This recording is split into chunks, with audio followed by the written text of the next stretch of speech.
What's going on, everybody? Brett here. We're back playing some more Battle Brothers, the Beasts and Exploration DLC. My YouTube channel is Good Talk Gaming. Thank you guys for joining me again. It's day 524. It's night. And today I want to start the episode by doing something a little bit different. And it's going to take a minute. For those of you who've watched like every single episode of this, feel free to skip forward, until you see me in a battle or something like that. But for those of you who understandably don't have the time to watch every single episode from start to finish, from episode 1 to now. Trust me, I get it. Someone in the comments asked that I do a brief overview of kind of the general builds of our brothers, and I think that's a pretty reasonable request. It won't take that long, but basically the idea, which I think is a good one, is to kind of go through some of our brothers. When we first started playing the game, in the comment section, I think it was Mr. Blue summed it up pretty nicely. We started off by trying to put together a shield wall and then having a nice backline presence of a mix of crossbows and archers, right? And using them as our main source of DPS, while our front line was an intermingled group of spears, secondary weapon, spear, secondary weapon, and so on. That way we had an impenetrable front line of spears with different types of weapons in the center for different types of uses, and all the while the spears would hold the enemies back. The shields, if we needed, we could shield wall and protect ourselves and protect our flanks while our archers and crossbowmen did the damage. And that was a good way to kind of transition through the early game into the mid game and have answers to different types of threats. However, as our playthrough has evolved, we've needed other things to combat the types of enemies that we fight now. For instance, someone like Lance, the two-handed weapons are so good against armor. There's very few situations where a weapon like this isn't going to be good, whereas a spear kind of falls off in the late game. So we've also tried to diversify our brothers in terms of their builds, and by doing that, we also made it so that whenever we have injured brothers and we rotate things, we really have to reconsider our formations and stuff like that so that we can take into account their unique builds. And we have quite a few unique builds still around. Unfortunately, when we took on the Black Monolith fight and we lost, I think, 5 brothers, yeah, we lost some of our variation in our builds. So just to quickly go over that, and then also Giro, who died not long before that as well. So Giro was our one and only polearm mastery brother. His job was primarily as a polearm brother, getting that reach, the being able to hit something from 2 slots away with great accuracy, and the armor piercing that a polearm provides was pretty versatile. Normally his job was to sit out on the flanks, shoot with a crossbow, which requires much less skill to hit with, and then as the enemy approaches, he would switch to his polearm, with which he was much more effective. Sir Willem and Hondo were pretty similar in builds, as well as Ivar. So Ivar was more of a berserker focus. We took much fewer talents that would help him out defensively, and much more of the talents that made him, a very dangerous two-hander. Kind of went with his theme as a raider. I kind of felt like building him almost like a Viking, a berserker Viking, and he had the two-handed axe, and that went really well for him. Sir Willem was a much more of a traditional tanky two-hander with a two-handed mace. Sir Varandox is another unique brother that we tried something different with, which is why he's Sir Varandox the Different. If we go into, let's say we look at a build here, Sir Varandox had the throwing mastery, and he also had quick hands, which on a frontline brother is pretty unusual. It made it so that in the opening stages of a battle, when the enemy's kind of playing footsies with you, he could throw out multiple javelins, and he would often get kills before the battle even started. It was a very cool build that I liked messing around with. I could see doing a full playthrough where you almost, have like Roman legionnaires in the front lines, all having shields and throwing mastery. And then before the battle even starts, you unleash a volley of crossbows and archer fires, and then your entire front line just throws javelins and axes until you use your quick hands to switch out with no penalty, and then you're just a tanky normal front line again. So Sir Verandox was our only throwing mastery brother that we lost, and then also Burnfried was a pretty standard shield and spear bro. Not much to go over there, but we'll cover that in a second. And then Hondo, who was around, the whole game, essentially our entire playthrough. He was a lone wolf brother, of which we still have several, but with a few minor differences. Lance here is a lone wolf as well. They had a nearly identical build. Colossus, Steel Brow as defensive traits to keep them alive, as well as Underdog. And then Lone Wolf also applies bonuses to melee defense and range defense. But where they varied, and also Battleforged is key as well, applying that percentage benefit to their armor, making it so that the first several attacks that they take to the body really doesn't do much. Now, Indomitable was where they differed. So, whereas, if I remember correctly, Hondo had Fearsome, so every time he did points of damage, he would apply morale checks to the enemy. And with that great sword and its huge, swinging arcs, he was able to pretty often rout entire groups of enemies where resolve would be an issue. But the problem became in the late game, a lot of the most dangerous enemies that we fought really don't suffer from morale penalties. He was amazing at killing orcs because all he had to do was land a couple hits, and next thing you know, Fearsome is causing them to flee. Whereas Lance, doesn't quite have the same effect, but what he could do is using his Indomitable, stand still and make sure that he's not being stunned, he's not being knocked around by something big like an Orc Warrior, an Orc Warlord, something like that. And so that's kind of where their builds different. Of course, he has Hammer Mastery, whereas Hondo had Sword Mastery. So those are kind of our Lone Wolves, and then in a totally different flavor of Lone Wolf, we created Sir Steinhardt. So Sir Steinhardt was one of the first true amazing pickups that we were able to get in terms of backgrounds, and he's an adventurous noble. So the way we originally built Sir Steinhardt was really fun. It lasted for a while until we lost, well, we didn't lose his weapon broke. So the original idea for Sir Steinhardt, going with his build, was to turn him into a fencer. So he had the stats necessary to do that.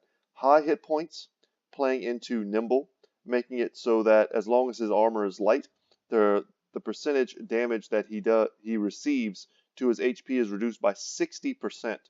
So when his armor finally fails him, and it will because it's very light armor, and he starts taking shots to the body, let's say he takes a hit for, it doesn't really matter, 10, right? Reducing it by 6 to where he only takes 4 damage.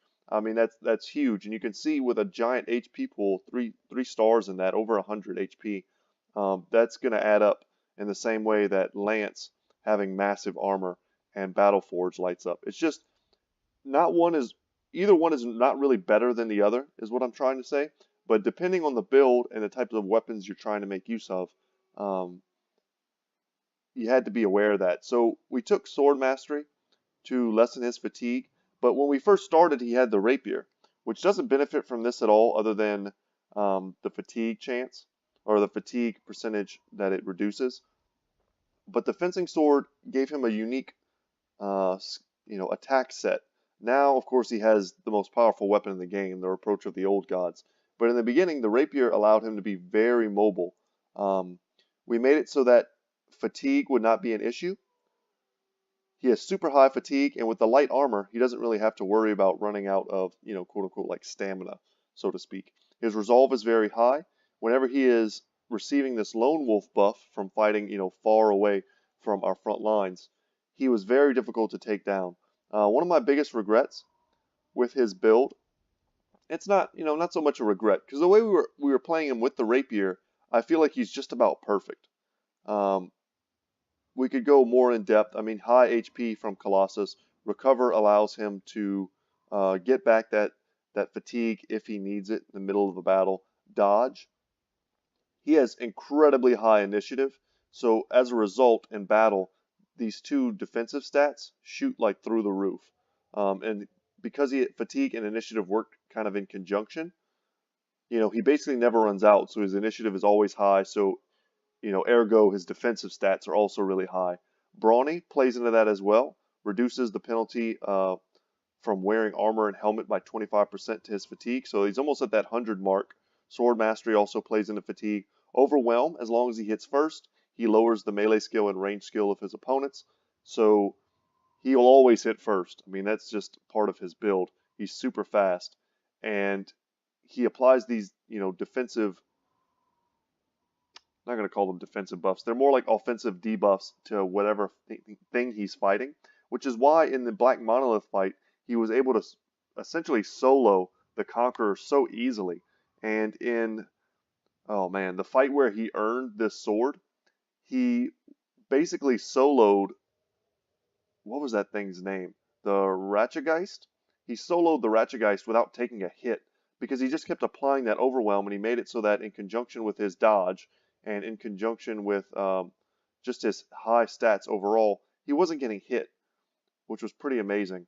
And whenever he gets a kill, he gets to hit again, which is brutal with the Reproach of the Old Gods, because that often means I get 3 strikes with this sword, which means I'm using that lightning damage that bypasses armor to its fullest potential.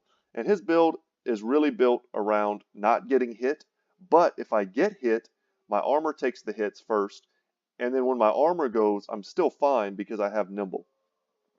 So, and then the last thing was Duelist, which made it so that when he had the Rapier, which is a relatively low damage weapon, Duelist made it much stronger, plus 25%, because his offhand was free.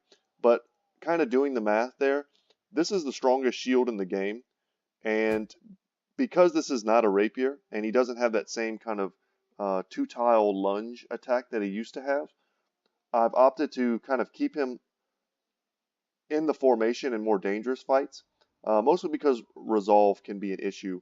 But whenever he's out and he has Lone Wolf active, he's getting a 15% increase to his resolve. So he'll be in like the mid 70s-ish, kind of like that 75 range, which is pretty hard to break. So very powerful there. Azazel, for those of you not familiar, he is a sergeant type character, which essentially means he has the skill Rally. We want to make sure that on a sergeant character, you have really high resolve, so that whenever you use the Rally ability, it takes into account your particular resolve level, and the greater the chance that you'll be able to bring your allies back into the fold.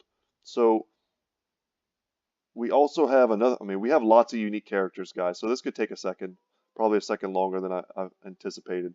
But our builds ended up being very diverse as we went through. We have a couple mainstays. So we have someone like Willem, right, wearing lighter armor, but still in the front lines, using a lighter shield. And this legendary dagger here, as a dagger master, he can often attack 4 times in the opening stages of a battle. Usually for the first 2 or 3 turns where he's actually attacking, he'll be hitting as many as 4 times. And if he's able to bypass armor, he's got crippling strikes as well as executioner. So whenever you start seeing injuries pop up, he'll be doing increased damage. And the same was true for a lot of our frontliners and even our backliners too. You'll see a recurring theme of crippling strikes plus executioner. Now, not all enemies can be injured, and this is kind of where our build was a little weak against the Ancient Dead. We're not really made to fight undead. In Battle Brothers, you can't really there's not enough points to cover all your bases. There just never is, unless you're playing with a mod or something, right? You're limited by the number of perks you can get, and that's completely intentional, and it's part of the game. So the enemies in Battle Brothers are so diverse that you can never be at your best against all enemies at any given time. So whereas our build is amazing at killing raiders, at killing opposing like noble armies and mercenary groups, we're great at taking out orcs. That's probably our best matchup. And even beasts. I mean, we're amazing at taking out beasts as well, of all types. However, against the dead, specifically the ancient dead, we struggle because we rely a lot on our ranged units to do our DPS. And because of that, the ancient dead don't care about range damage. Their skeleton bones are pretty resilient to being shot with arrows. And they also feel no fear. So our stacks of fearsome that we're looking to apply, you see here I have it on like all my ranged units. We're looking to apply that that morale debuff. That way we can rout large groups of enemies, but they don't have resolve, right? We also have things like, oh Lord, things like fatigue that come into play whenever you're fighting living enemies that just don't matter against the undead. Now, that means that half the game is very easy for us, and the other half the game is more difficult. Now, what I try to do in my builds is be well-rounded. Um, Crippling Strikes and Executioner, these are two absolute blanks against the undead, and I have those perks on many of my brothers. Um, Whereas, let's say I didn't take these and I said, okay, so this isn't good against the undead or the ancient dead. So what can I get instead, right? Probably a lot of stuff. But in the early game, when my front line was completely made up of spearmen and everyone had a shield, right? And everyone was like essentially a low-born peasant. And we can take a look here at someone like Isaac, who's a pretty good example of that. Scaredy's another brother from the early game, as well as here we go, Yaku as well. So their stats suck, right? You look at someone with 66 melee skill versus someone like Baldwin, who we just picked up level 5. He already has 81. So he was never going to be a powerful brother. So what we needed to do was play his strengths, make him as tanky as possible, and in order for him to still do damage, we needed to take a skill like Crippling Strikes mixed with Executioner. So whenever we fought a unit like Raiders or a bunch of dire wolves in the early game, we were able to cause injuries and then ultimately to rout them. So like in almost any other video game with this kind of system, right, where you realize you have a character who doesn't do a lot of damage, you have to look for alternate means of finishing a fight. And what I came up with was essentially dots, right? In any RPG, a dot is something like an on-hit effect that has a negative for your opponent, right? So I'm not going to do raw pure damage, and most of the time I may not even be able to land a hit. But what I can do is use a spear wall, be very tanky, allow the enemy to run into me, and if they hit me, there's a good chance they'll be injured, right? Maybe they'll be bleeding. That's a way to do damage. If they get an injury, whenever I do hit them, or any of my other characters hit them, will all have a 20% chance, or they'll deal 20% more damage on hit, which is huge. And then if I'm not able to kill them that way, Berserk, if I'm able to actually land the finishing blow, I'll get an extra hit, which is great. But if I'm not able to kill them, maybe I'm able to drive them away by fighting their morale instead of their actual bodies. So just a good example of that, once again, is like Orc Warriors, right? They're such huge hulking enemies that sometimes you can't beat them one-on-one. What you have to do is play to their weakness, which is their morale. So you fight their morale instead of fighting their heavy armor or their huge HP pools. So that's kind of the thought behind the synergy between the builds in my weaker frontline brothers who, have survived since the early game. And they did that because, I built them very tanky and I took advantage of alternate forms of doing damage. Okay, so that's 12. All right. And I guess, to look at my archers, the thing to know is that, once again, you'll see here Crippling Strikes Executioner. We have fast adaptation to make sure that we land hits consecutively, especially with a warbow and especially with Berserk. From time to time, I'll take different variations. Wolfgang came a little bit later, whereas someone like Raymond here, he was one of our first. I mean, he's a companion. I think he's our only companion left alive. He is kind of what I would consider like the epitome of my favorite warbow build. Using quick hands in case he gets into trouble in melee, he can pull out the silver lance in the same turn. Applying overwhelm because his initiative is so high, he'll generally be able to attack first. Taking advantage of defensive traits like dodge to make him, a little more resilient against other counter sniping, or if he does, God forbid, get into melee. But the point is he applies these on hit effects, much higher chance to cripple, and also trying to scare the opponent while relying on something like Berserk to really augment the amount of damage that they can do. I mean, we've had so many diverse builds over the course of this playthrough. I mean, honestly, I could spend the next 40 minutes going in depth about, what I was trying to do with each one. I don't want to bore you guys to death. Not that I think it would be particularly boring, but I don't want you guys to doze off, especially if you know all this already. If you're an experienced Battle Brothers player, I think you see kind of what I was trying to do with each build, and you recognize maybe the strengths and weaknesses of it. And I want you to know that I do too. Um, like I said in the beginning, you can't do everything against everyone. And you have to recognize the strengths and weaknesses of a particular brother. And I think few of our brothers have epitomized that more than Steezy. Steezy is one of the worst brothers we ever picked up. He was part of an event.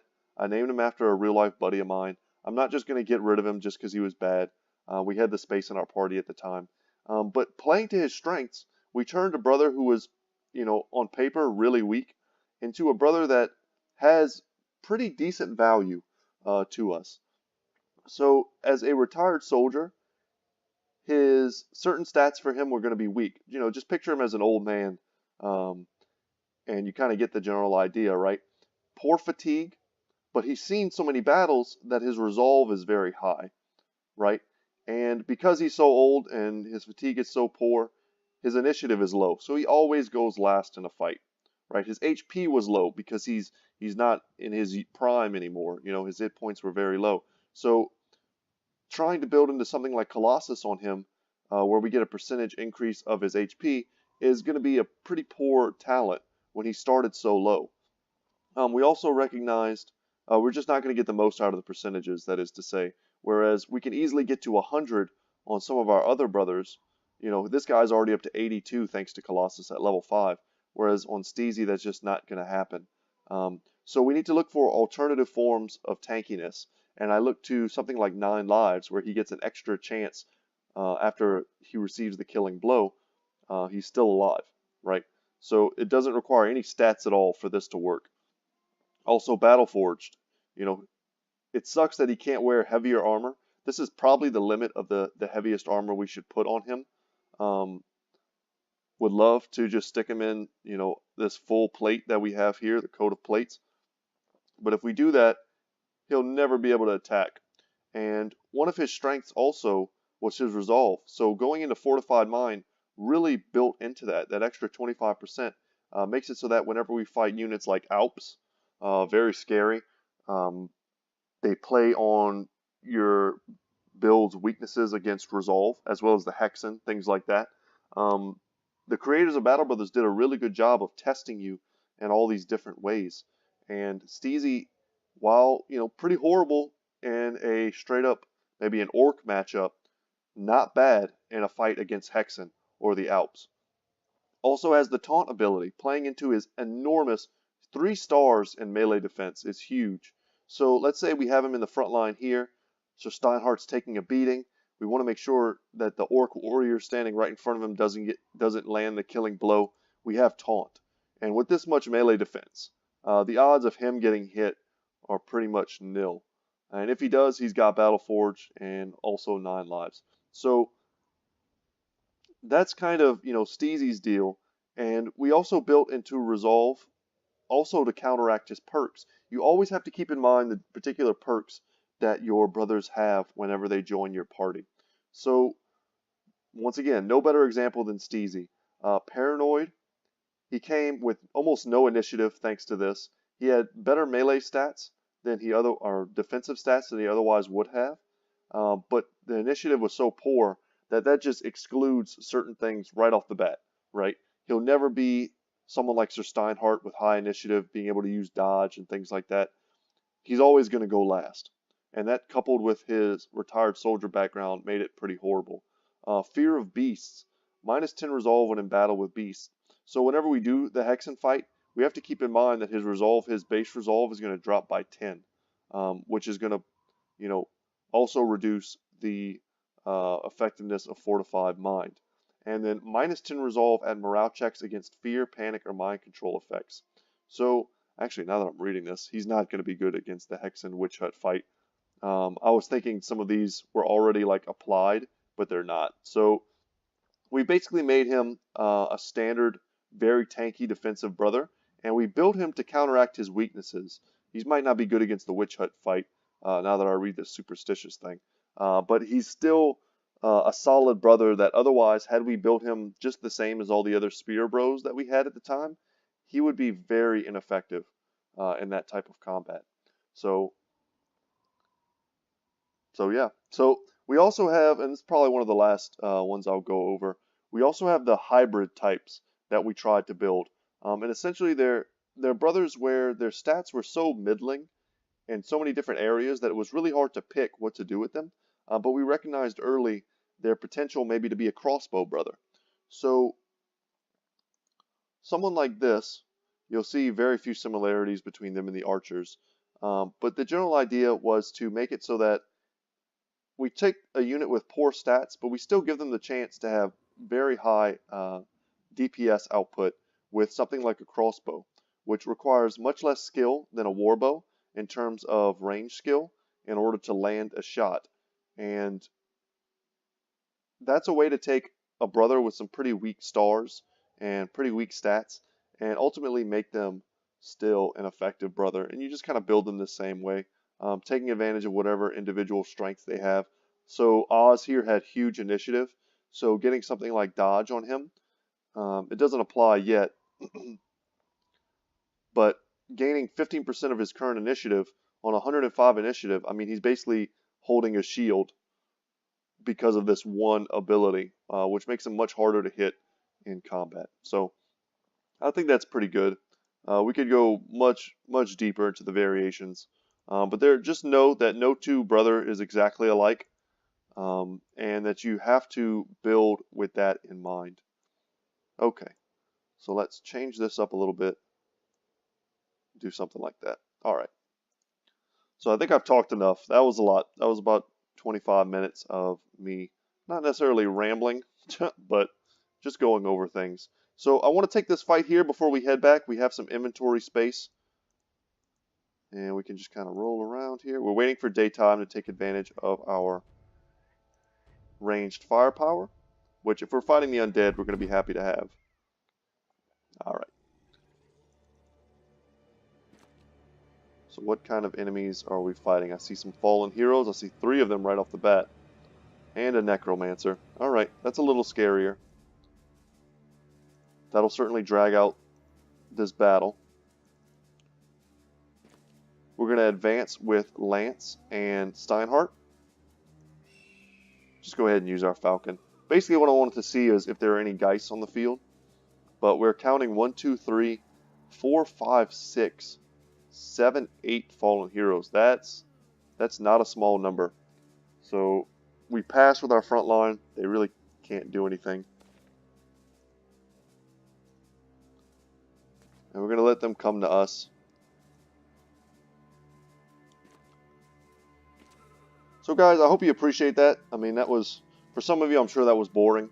But for those of you who are kind of new to Battle Brothers, or who are kind of picking up the series in the middle, hopefully that was informative and gave you at least some insight. It's hard to go over, even in 25 minutes, the amount of strategy that went into building, our entire team over the course of, almost 100 episodes now.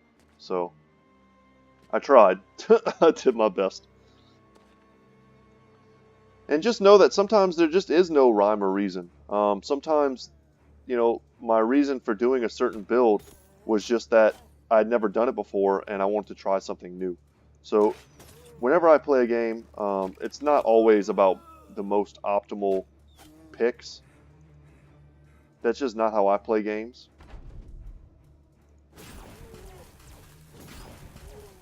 I care much more about having fun and trying new stuff, especially in a game like Battle Brothers that, I've already played so much of, and I'm really in it for the new experiences.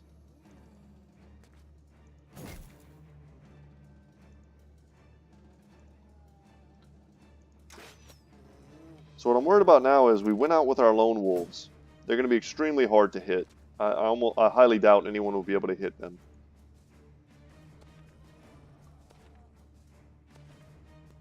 But Sir Steinhardt does not have underdog, so as he gets surrounded, their chances to hit him will increase.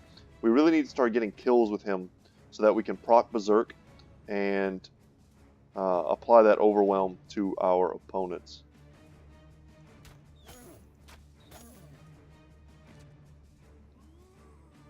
Lance, however, is no problem. I'm more worried about Sir Steinhardt getting surrounded.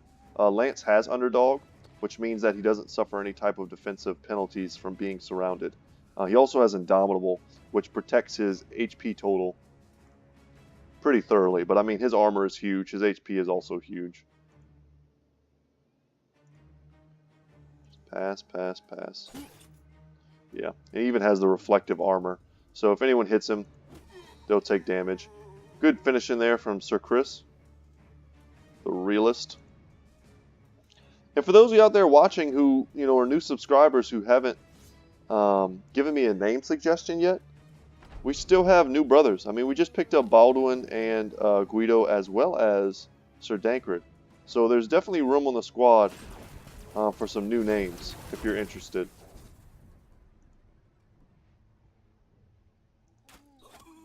There we go.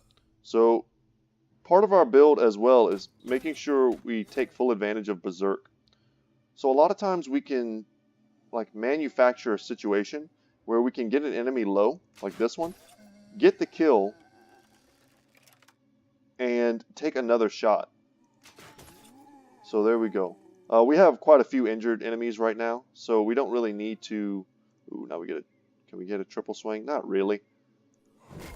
But we still get the kill, so we'll take that. Boom. But as I was kind of trying to say, we have multiple enemies on the battlefield right now that we can kill in one shot, kind of at our leisure. Which makes it so that, even the other guys we have, I think Wolfgang hasn't shot yet. Yeah.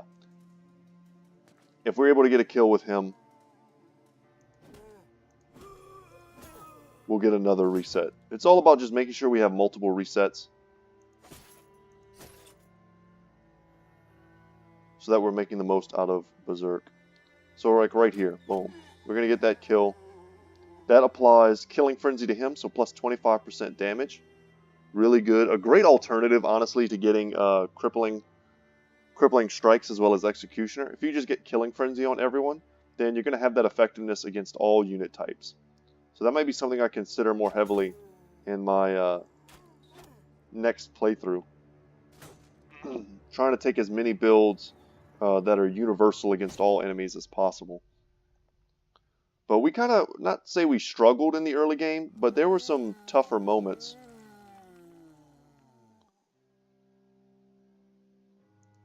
We had trouble in the early game finding good armor. I've actually never done a playthrough where I've had so much trouble getting geared.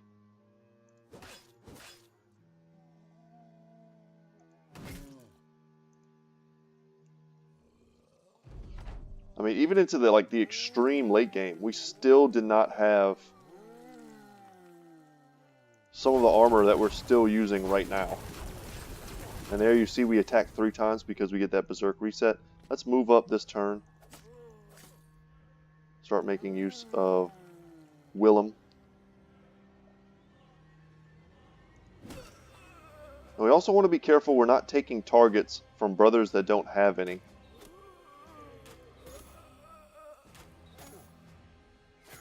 So had we, for instance, used Guido to kill this Wiederganger, then Erzel would have had to move in order to find a target to attack. And that also leaves Sir Chris kind of overwhelmed up here. So targeting is a big thing as well in Battle Brothers.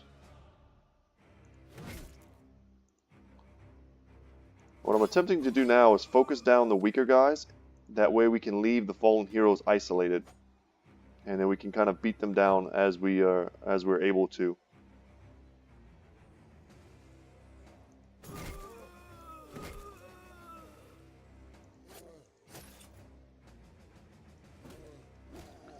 And them resurrecting is definitely a problem. we've killed so many units now that the Necromancer has pretty poor resolve and he wants to run away.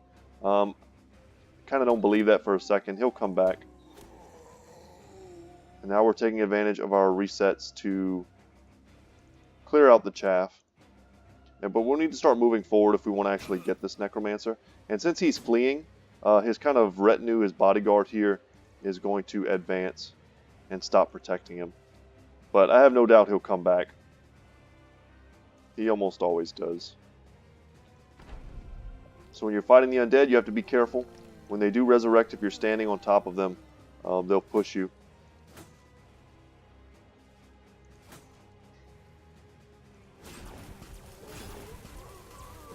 Alright, so we get all three of them.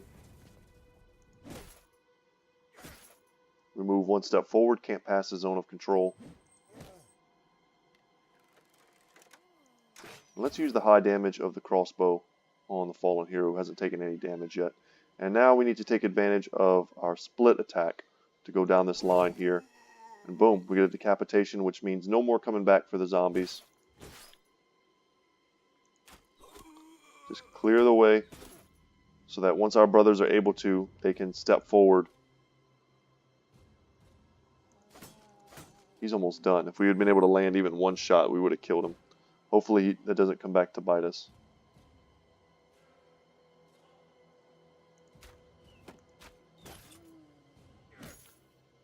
Ugh, that was a pretty horrible hit from that wing mace. But we're fine. Lance does huge damage up there. He'll run. I would not be surprised to see him come back next turn.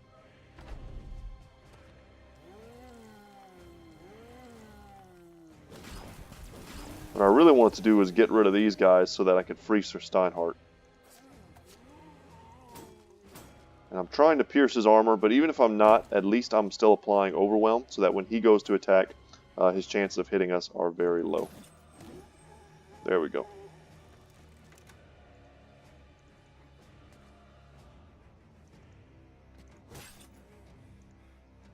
Fallen heroes have a tendency to keep coming back.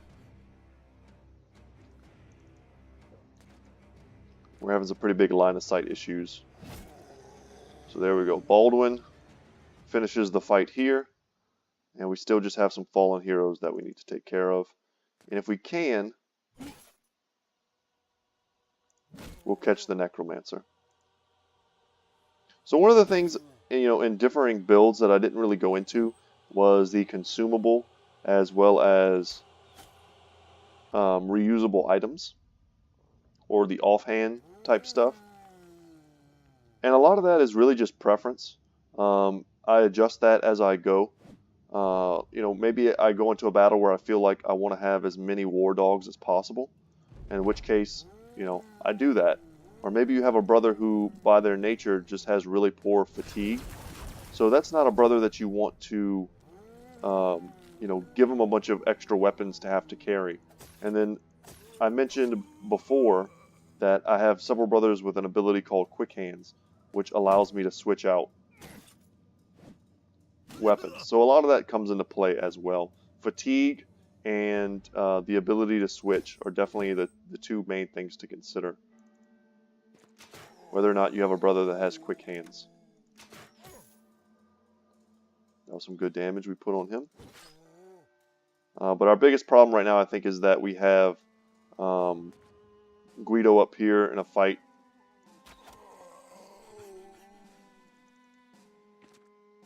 Would love to get close enough to shoot the Necromancer, but he'll probably run before we get a chance to do that. Alright, we're back to being surrounded.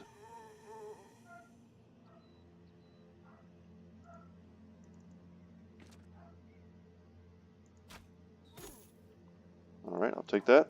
It's a little bit of damage.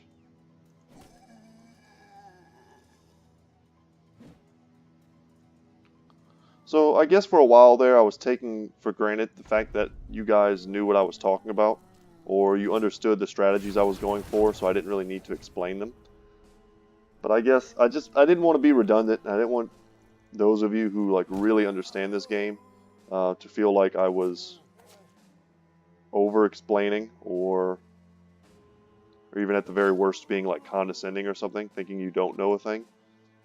But I guess there are a lot of people out there who are maybe picking up the series in the middle.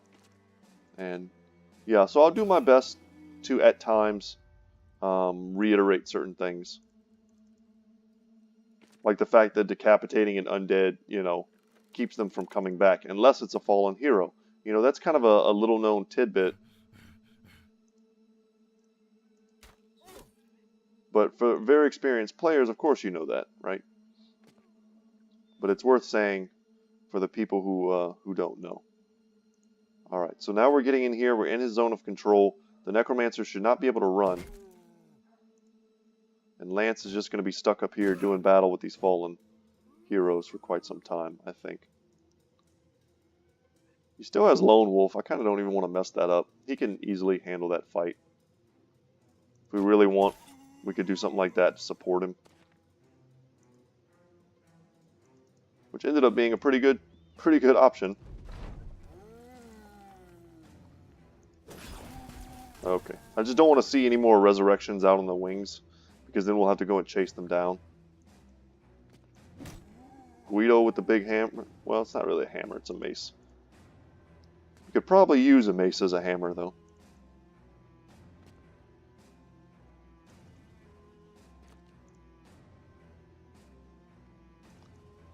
Let's try and get our archers into the back line.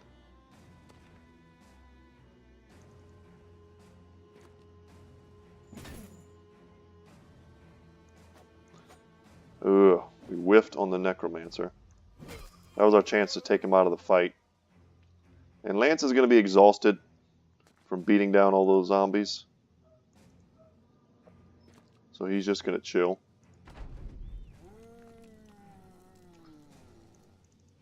Nice. So that's exactly what we wanted. We wanted to get Sir Steinhardt in on him. If he tries to run, which he might, he'll have to make it past Sir Steinhardt, who will probably kill him if he does. So, cannot just leave our zone of control. Nice.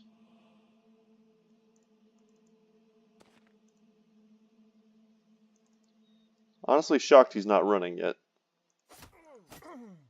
There we go.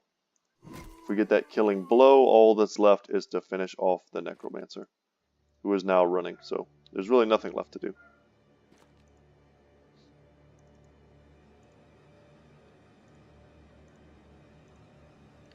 With my luck, some random zombie will regen. We're going to run him down for sure.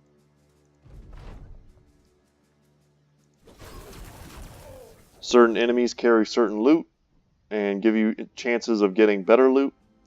So we picked up a lot of very valuable weapons and armor.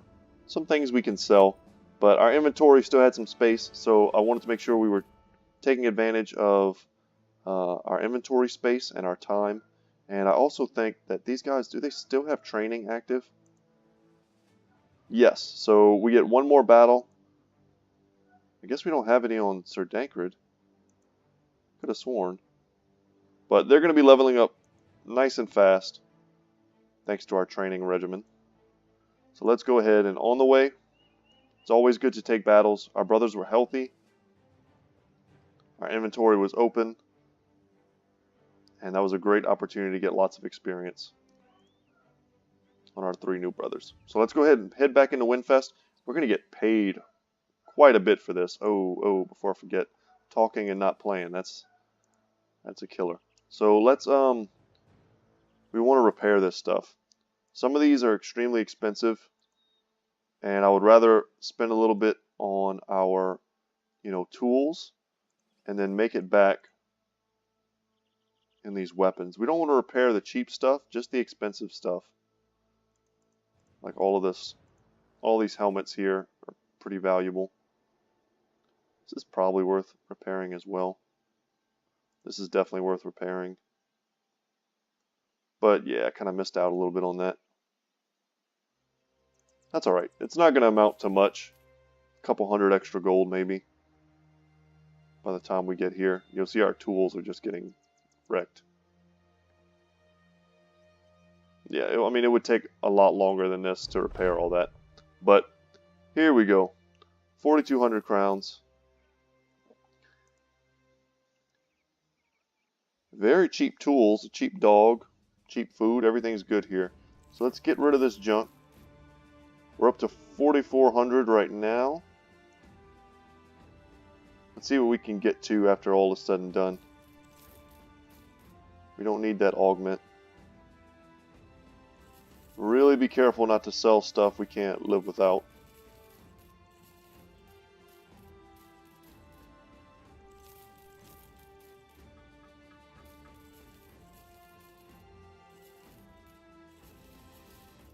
Activating my intense focus. Because man, if I accidentally sold one of my unique items and then had to buy it back for like a huge amount, I would be aggravated.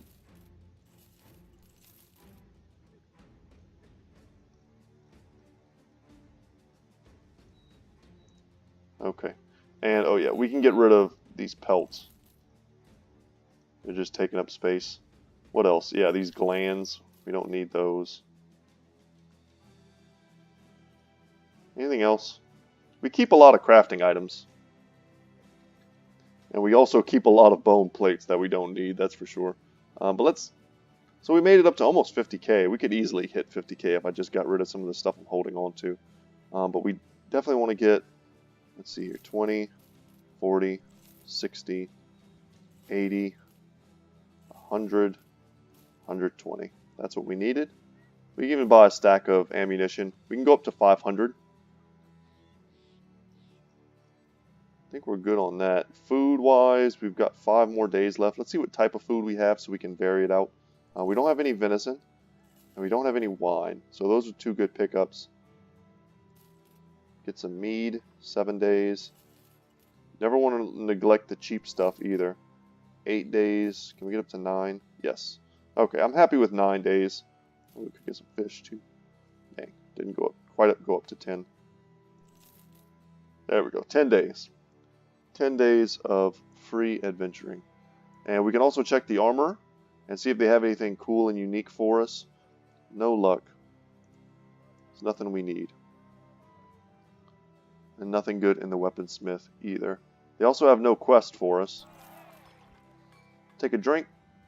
Improve our morale for the next fight.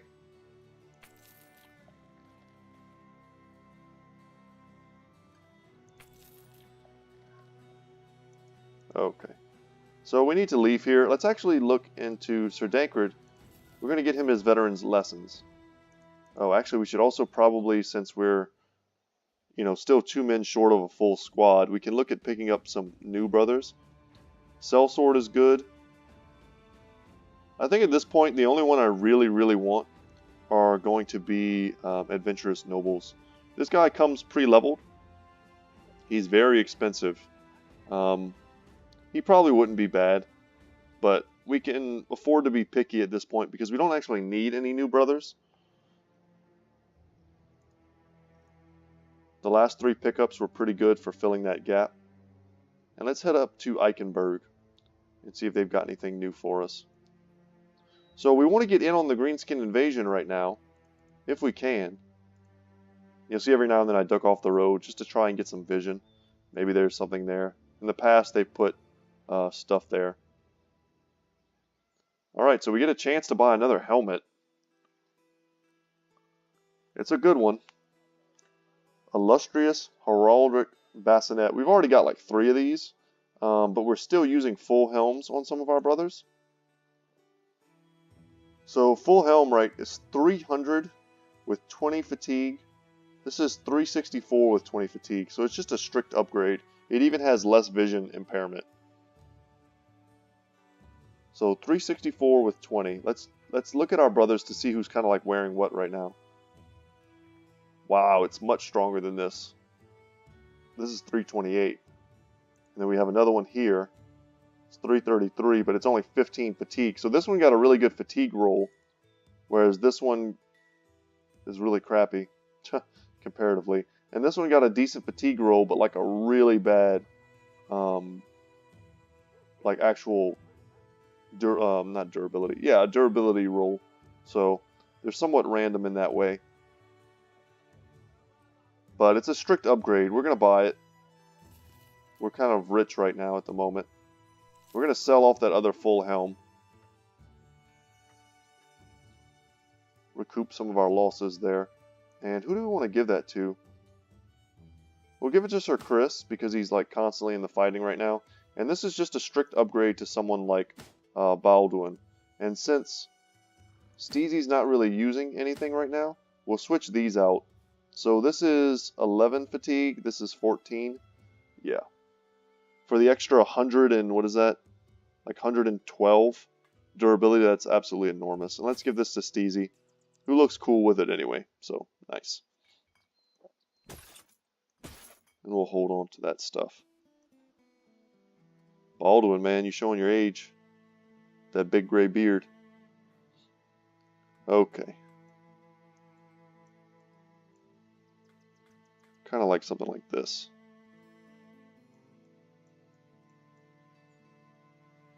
Sure, that looks good. Alright. And we also want to make sure we are checking on the hiring potential. Nothing here. Marketplace, sometimes you could find some random good stuff here. Another thing I never really got into too much in this playthrough is the trading. We did it a good bit in the beginning and kind of fell off. Mostly because money was tight for so long. But right now, this would be a good time. I could just pick up these 3 salts, head over to Horngard next, and probably make a good profit off of them. So as long as you have kind of the liquid income, you should definitely consider that. Oh, this is something we've never made before. Additional fur padding. Crafted from thick furs, this additional padding helps dampen the impact of any blow. Reduces damage ignoring armor by 33%. We're going to make these. Make one of those. I want to see what it looks like. First off.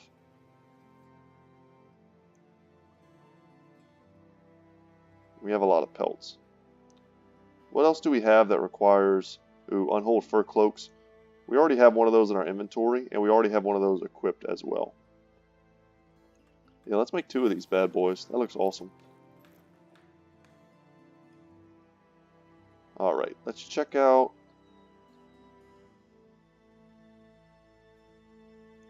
I want to see what it looks like, so I want to give it to somebody. I don't want to get rid of like an amazing augmentation for it. And I still don't hate these direwolf pelts. On someone like Steezy, who really can't spare the fatigue, having an augment that doesn't require any additional fatigue is great for him. It also gives him, it plays into his lack of fearsome. So it kind of gives him a way to rout enemies that otherwise he can't. Do we have any armor that we don't care about that we could... this is probably our weakest armor attachment.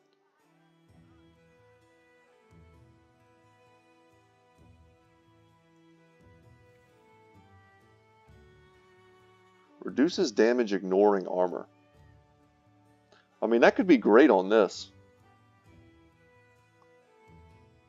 So, there's a lot of things to consider. So with Battleforged, we want to make this armor as tanky as possible because it plays into the percentage of, the damage reduction that happens. But also, his weakness is being hit in the hit points and having weapons that bypass his armor, which is basically the only way he's going to die. His armor is already so ludicrously high that it'll take forever for them to actually chip it away. And meanwhile, they're killing themselves because of all the reflective damage that he does. So if you get an opponent like a goblin or something that just starts piercing with daggers, that's basically his big weakness right now. So having the ability to reduce damage that ignores armor by 33% seems pretty legit. And also, I mean, I can make 1,000 of these. I can make those anytime I want. I have one in my inventory. So let's go ahead and do that. Does that look cool? Kinda. Kind of looks like the armor from Gladiator. Just less. The armor in Gladiator is a lot less gold, but pretty cool. If you remember him fighting the barbarians in the beginning of the movie, he's got like the fur and stuff. That looks pretty sweet. Okay, so we're testing it. it's testing. It's something we hadn't made before. I'm happy that we had it, and we got to make it kind of on camera to check it out. Something that I haven't really gone into so far in this playthrough also are all of the different potions. I feel like they need something. Either they need to be not made one-time uses, because I feel like honestly their benefits are not that strong. I feel like they need to be like a potion that you make, but it like replenishes every day. Maybe you get one use per day or something like that. But at the moment, I mean, these crafting ingredients, to me, they're worth, what I can sell them for, to be honest. Some of them are pretty cool, and I could see if you were able to make a ton of them, and against like certain fights, being able to make it so that your guys can't be mind controlled, right? But it would take like hours and hours of playing for me to kill enough Alps to get enough parched skin, and then I've got to kill Webnecks and Nexurhers. All together, I've got to kill a ridiculous amount of enemies that I haven't even seen in forever, some of them. And, trying to put together some super duper late game strategy that I'll probably be strong enough just to blow through anyway. So, yeah, it's just, I wish they were a little different, and no, that's not what we're looking to do. We want to fight greenskins.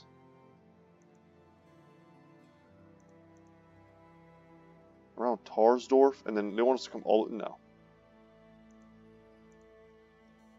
They want us to go all the way down here to do a cheap little mission, and then we'll have to walk all the way back up. That's not happening. So if there's nothing good up here in Horngard, we will come back down to this general area. There seem to be a lot of good contracts there. Greenskin Horde, just a random fight for us to take if we want. I think we will.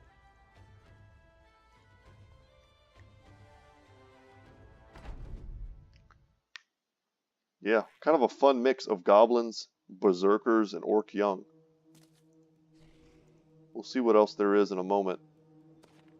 We'll step up with Sir Steinhardt. We need to get him, I think, one more space away so that he can get his buff. Where he's at right now is pretty poor. I was trying to get him next to the tree to kind of limit some of his weakness to any type of surround. Because he doesn't have Underdog, we don't want to let him get surrounded if he can help it.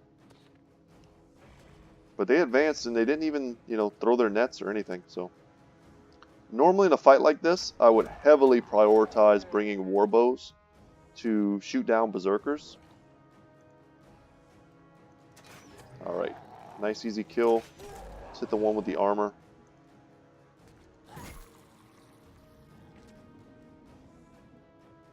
Alright, and we'll use Indomitable there.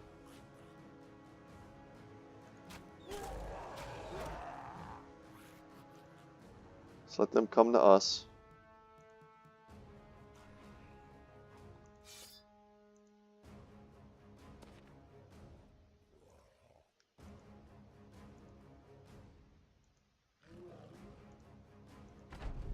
Okay. Step in. Probably won't be able to get a kill. And they may be able to net and then wreck us a little bit. We'll see. But having this tree and this boulder here are going to make it hard for them to surround us easily. Let's wait a second on that. Want to kill this berserker here as well as this skirmisher, because he's got the range. And the orcs are of course going to try and stun us. They managed to stun Sir Chris, which sucks because I think, yeah, Chris has Indomitable we probably could have used.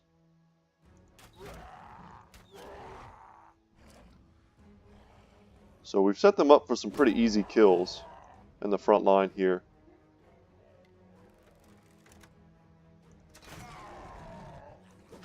There we go, just like that. Dang, goblins are always harder to hit. But now we've got a nice split. Let's see if I can do it without blocking.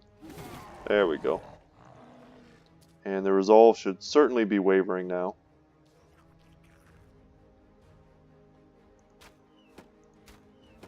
Dang, I was hoping to get that hit up there.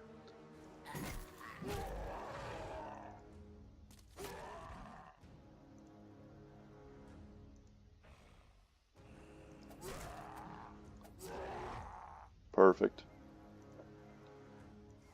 It's actually pretty dangerous for this enemy to step up in the front line anyway. One of the things the Berserkers love to do is swing in a 360, and he would have killed like his whole team if he'd have done that. But check it out, these goblins, right? They're piercing, they're bypassing our armor and just stabbing us. That guy, not so much. He's using a sword, but this one's using a dagger.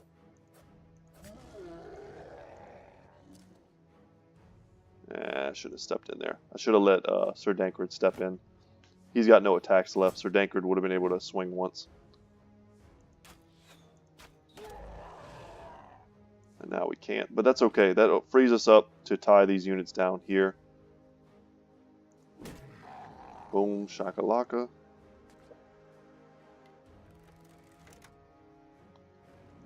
We have no shots whatsoever. See if we can't help out. Break free.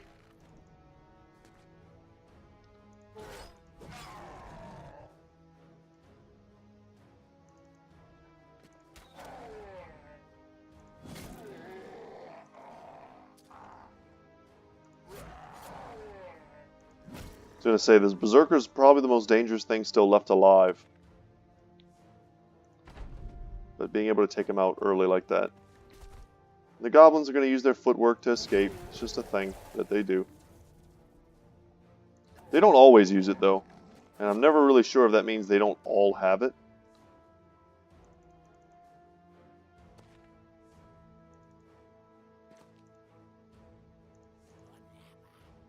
Perfect.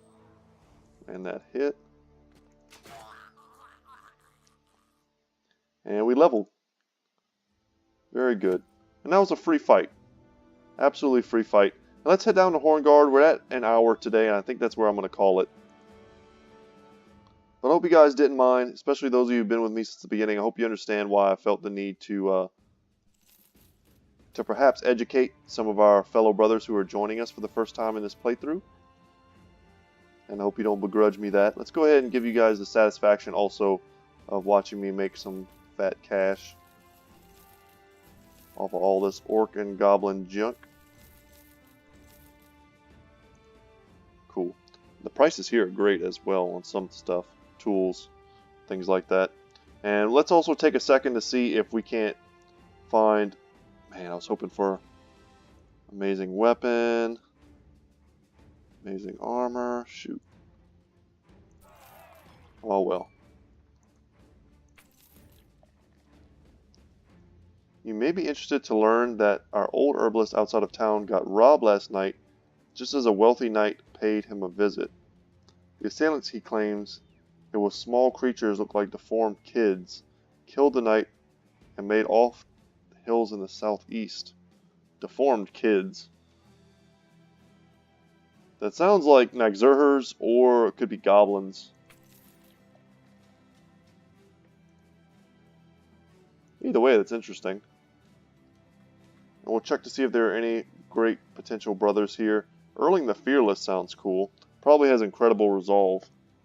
And if you can get militia early in your campaign, you definitely should pick them up. They're one of the best early hires you can get.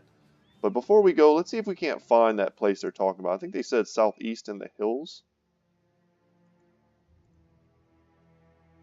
No reason we can't kind of do a little adventuring right before we head back into civilization down south here. Of course, it's nighttime. It's going to be harder to find it. If we can get up on this mountain, we should be able to see.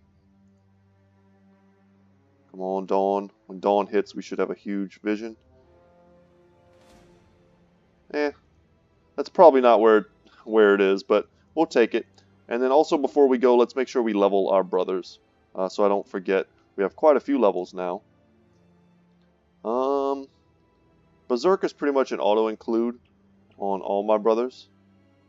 So I think we're going to take that. And let's see what kind of great pickups we have. Man, I've been hoping to get like a 3 in range defense so we can pull this back from how negative it is. That's our last HP pickup. Last resolve pickup. And we call that good. Sir Dankred is good to go now. And HP, resolve. Awesome. So no more points need to be invested in that. Baldwin here.